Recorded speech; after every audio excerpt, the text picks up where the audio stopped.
Have you ever observed that as you age, your priorities begin to change? Things that used to seem important, like keeping a wide network of acquaintances, might not be as important now. The fact is that around the age of 70, you don't really need pals. You'll see why embracing independence and putting your own well-being first can be among the best choices you'll ever make, even though it may seem odd at first. We'll look at 6 reasons why friendships aren't as important in this video. When you stop worrying about keeping up friendships that no longer benefit you, we'll show you how your attitude, sense of independence, and even your health can improve in your older years. Living life on your own terms, free from the needless demands and responsibilities that sometimes accompany social ties, is what this is all about, not loneliness. Keep reading because you might discover that letting go of the need to keep up connections is not only freeing, but it could also improve your perception of yourself in your later years. Let's get going now. First of all, you don't have to prove yourself to anyone anymore. You've already experienced the stage of life where social approval was important, which is one of the main reasons you don't need friends beyond 70. Remember when you were younger, how frequently did maintaining appearances, fitting in, or proving yourself become the focus of friendships? There was always an underlying strain to be noticed and accepted, whether it was by keeping up social circles, impressing coworkers, or making sure you were included in events. However, at this point in your life, none of it is required. According to other people, you have already established your legacy, no longer carry the same weight as before. You've experienced enough at this age to realize that genuine fulfillment originates internally and is not dependent on approval from others. The pursuit of friendships for the sake of social standing, reputation, or status is no longer necessary. You don't need confirmation from anyone else that you are who you are. A lot of young individuals spend their time worrying about whether they are respected, liked, or appreciated. But as you get older, you come to the realization that none of it defines who you are. You don't need other people to validate your values. You define them for yourself. Consider Harold, a man in his early 70s who has climbed the corporate ladder for the majority of his life. He was constantly surrounded by coworkers, acquaintances, and alleged pals. However, rather than being based on true connection, the majority of those relationships were based on convenience. Those friendships ended the day he retired. He initially felt compelled to make contact in order to maintain those connections. Then he realized something. Why should he invest in friendships that were merely a result of his job? Why pursue connections that were never genuinely meaningful in the first place? Harold turned his attention inward rather than attempting to maintain friendships out of habit. Most significantly, he stopped caring about pleasing other people and began devoting more time to his own interests and pastimes. In fact, he felt more liberated without the burden of keeping up friendships. No more social duties, no more forced small conversation, and no more concern over whether or not he was liked by others. For the first time in a long time, it felt nice to be living just for himself. And the secret is that you begin to recognize how much effort was wasted on connections that didn't truly enrich your life when you stop looking to other people for approval. You no longer have to prove yourself to anyone. It is not necessary for you to meet the expectations of others. You have no one else to answer to but yourself. Second, socializing loses value in favor of peace. As you age, something changes. Peace begins to seem far more important than interacting with others. Being near people may have been necessary when you were younger. All of it, the chatter, the parties, the noise, felt like a part of a life well lived. But as time passes, you begin to value something even more subdued. And not just any silence, but the sort that lets you be completely relaxed, unburdened by responsibilities, needless drama, and social exhaustion. Even the best friendships have a certain amount of accountability. Unspoken expectations to stay in touch exist, as do phone calls to return and invitations to accept. Friendships aren't inherently terrible. The problem is that they can eventually seem like more work than they're worth. In actuality, you don't need to waste your time attempting to stay up with other people. Just because someone expects you to be available doesn't mean you have to feel that way. At this point in your life, you have complete control over how you spend your time. Consider Margaret. She used to have a big group of pals and is now 74 years old. Holiday get-togethers, group calls, and lunches. She always had a packed schedule. However, as the years went by, she became aware that a lot of these social encounters were more exhausting than rewarding. The discussion began to seem monotonous. They keep telling the same story. Some pals just called to voice their displeasure. Some appeared to be more interested in gossip than in deep conversations. She no longer loved the regularity that had gradually replaced the delight of companionship. Margaret made the decision to back off one day. She no longer felt bad about declining invitations. It didn't excite her. She relaxed the need to answer every phone call and text right away. Rather, she began to like the silence. She discovered that she could now do whatever she wanted with the time she had previously spent maintaining friendships. She read novels she had been intending to read for years, went on longer walks, and spent time in nature. Above all, she understood that being alone was not a sign of loneliness. It was quiet, and it is what makes this phase of life so lovely. You are no longer required to spend your days talking or doing things all the time. You can enjoy your own company without constantly seeking approval from others, just to feel connected. You have the option to choose calm over chaos and tranquility over pressure. Therefore, keep this in mind if you've ever felt bad about avoiding social commitments. It's not that you're avoiding life, you're welcoming a new type of fulfillment that comes from within and is independent of other people. And as people age, that type of tranquility just becomes better. Please let me know in the second remark below if you're still watching this video and finding these ideas helpful. To ensure you don't miss any videos, I advise you to subscribe and turn on the bell if you haven't already. Let's go ahead now. Third, fewer friendships translate into fewer letdowns. Understanding that not everyone you call a friend is genuinely there for you is one of life's most difficult lessons. You have probably encountered it throughout the years. Friends who drifted away when you needed them, people who were once close. The majority of these partnerships ended up being one-sided. By the time you're 70, you also begin to realize that having fewer friends doesn't necessarily equal having fewer social responsibilities. They also entail fewer letdowns. No matter how strong a friendship is, there are always expectations involved. It is expected that you will check in, be available, and provide assistance. What occurs, though, if those expectations aren't fulfilled? Disappointment. Someone doesn't return your call when you call them. You put forth effort, yet they don't return the favor. You discover that you give more than you get in return. And do you really need that kind of stress at this point in your life? No, is the response. Consider William. He has witnessed friendships come and go at the age of 78. Some faded while others ended naturally. Since he understood that he was always the one making the effort. Some of the people he had known for decades abruptly lost interest in keeping up a genuine relationship because they were too busy, preoccupied, or distracted. It hurt at first. What had gone wrong, he wondered. Why some people didn't appear to remember him. Then he realized something.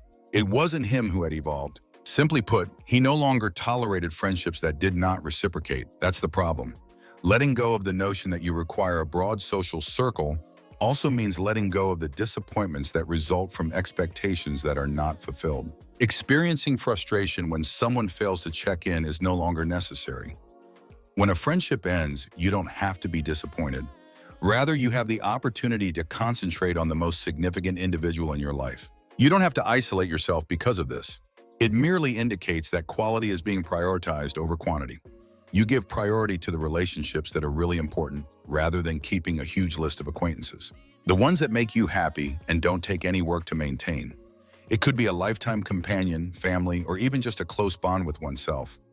Those are the important relationships. Therefore, remind yourself that it's acceptable to take a step back if you've ever felt that friendships have caused you more stress than happiness. Peace over frustration and simplicity over complexity are acceptable choices. To feel content, you don't need a large circle of friends. The people who were never really there in the first place must simply be let go. Fourth, you start to value your time more. You begin to understand that time is your most precious asset as you age. It could have seemed like there was always more of it when you were younger. More time to engage in social circles, more time to spend with friends, and more time to worry about who was and wasn't in your life. However, by the time you turn 70, your viewpoint changes. You start to realize how valuable every hour, day, and moment is. Additionally, you become more careful about how you spend your time when you realize its actual worth. Even while they can be very rewarding, friendships also take time and work. There are appointments to make, calls to make, and plans to adhere to. Furthermore, many relationships are just habits, even though some are worthwhile. We maintain our previous relationships out of duty rather than true enjoyment. You have the right to question yourself if this is how you want to spend your time at this point in your life. Does my happiness increase because of this friendship? Or does it seem like just another task on my list of things to do? Consider Richard, a man in his early 80s who used to have a busy social life that included frequent phone calls, dinner parties, and group vacations. But as time went on, he began to feel differently. The lengthy discussions that had been entertaining suddenly felt exhausting. The once exciting social meetings began to feel more like duties. He realized one day that he no longer wanted to spend his time in this manner. After sitting through yet another lunch full of gossip and grumbling, he changed as a result. Out of habit, he stopped saying yes and began saying no when he didn't feel like going out. He devoted his time to activities that genuinely made him happy rather than wasting it on gossip or listening to grievances. He likes to read, go for walks, learn new things, and just relax in his own company. And what's unexpected? He was not lonely because he was spending his time doing things that were important to him rather than what other people thought he should do. He actually felt more fulfilled than ever. The secret is that giving up pointless friendships allows you to spend much more time with yourself. Time to engage in your favorite activities. Time to take it easy and enjoy life. It's time to put your happiness first rather than attempting to satisfy other people's needs. Consider whether maintaining a particular friendship is the best use of your time if you ever find yourself debating whether to do so. You don't owe anyone your time at this point in your life. You've earned the freedom to utilize it as you see fit. Please let me know in the fourth comment below if you're still viewing this video and finding these ideas helpful. To ensure you don't miss any videos, I advise you to subscribe and turn on the bell if you haven't already. We can keep producing high-quality content to educate and uplift you thanks to your support. Let's go ahead now. The fifth is that genuine companionship originates internally. The idea that having a large social circle is necessary for happiness is one of the most common myths about growing older. In actuality, though, the friendship you develop with yourself is the most significant one you can have. You've spent decades learning, developing, and changing by the time you're 70.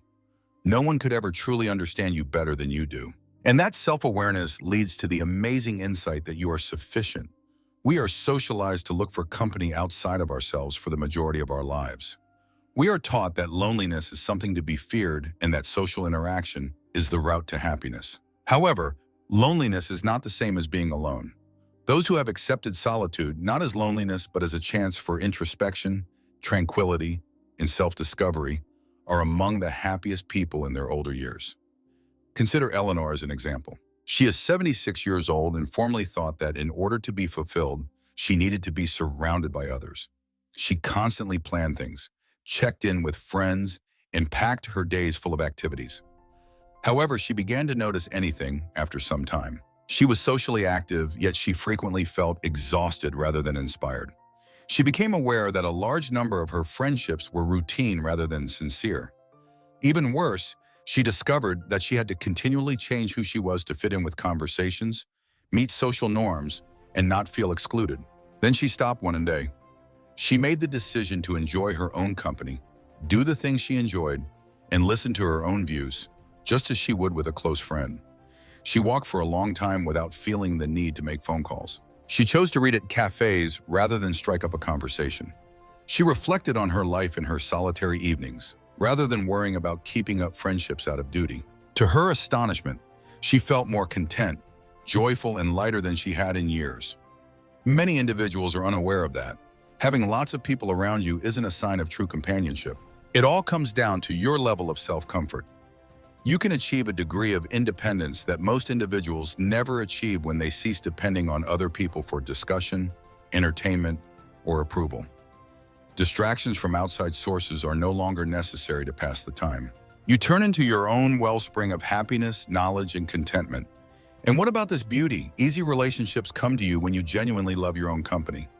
You discover that the proper individuals come into your life organically rather than you seeking friendships out of loneliness. People who bring tranquility rather than pressure, who respect your personal space, and who are aware of your ideals. Therefore, if you've ever been concerned that losing pals would make you feel lonely, keep in mind that you already have the best company possible.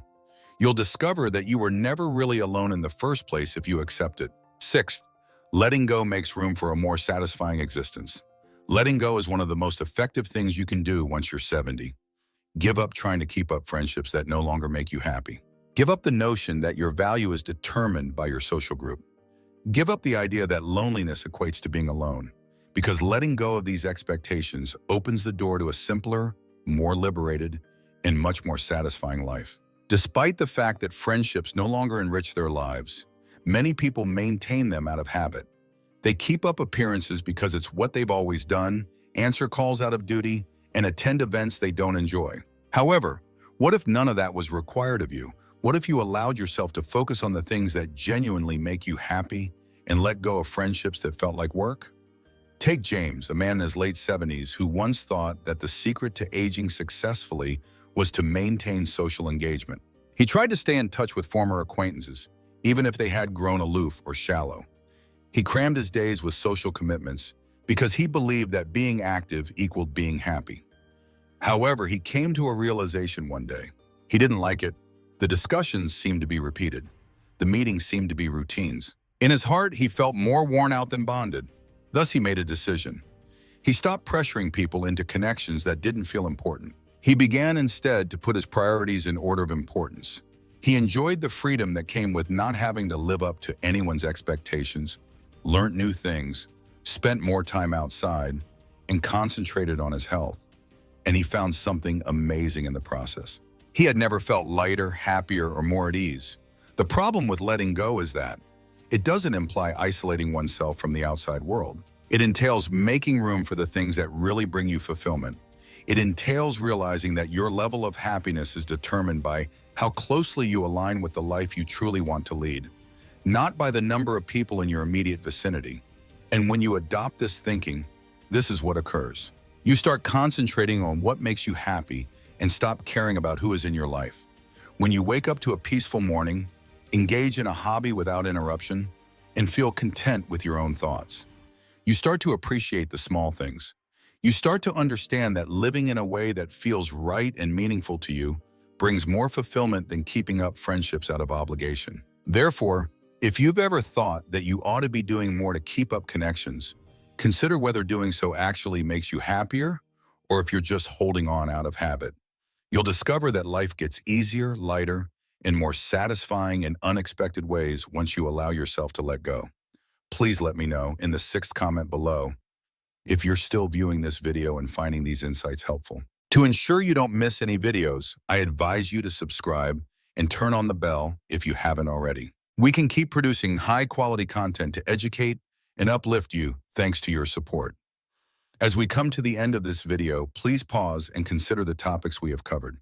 The notion that you don't need friends after the age of 70 is about independence, not loneliness.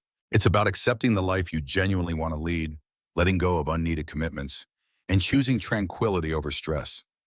You've probably seen by now how ending friendships that are no longer beneficial can actually lead to more happiness, more time, and greater fulfillment than you could have ever imagined.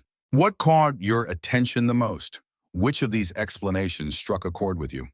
At the very least, you may have already begun to let go of friendships that seemed more effort than fun. When you allow yourself the opportunity, you may have discovered how much you appreciate being by yourself. Or perhaps this video helped you see why it's acceptable to put yourself first. We would be delighted to hear from you. Tell us about one thing you learned today and how you intend to apply it in your life in the comments section below. We value your opinions, so please feel free to express them. We are greatly inspired and encouraged by reading your remarks. Please like, subscribe, and share this video if you found it entertaining and useful. We can keep producing high-quality content to educate and uplift you thanks to your support. We appreciate your time and hope to see you in the upcoming video.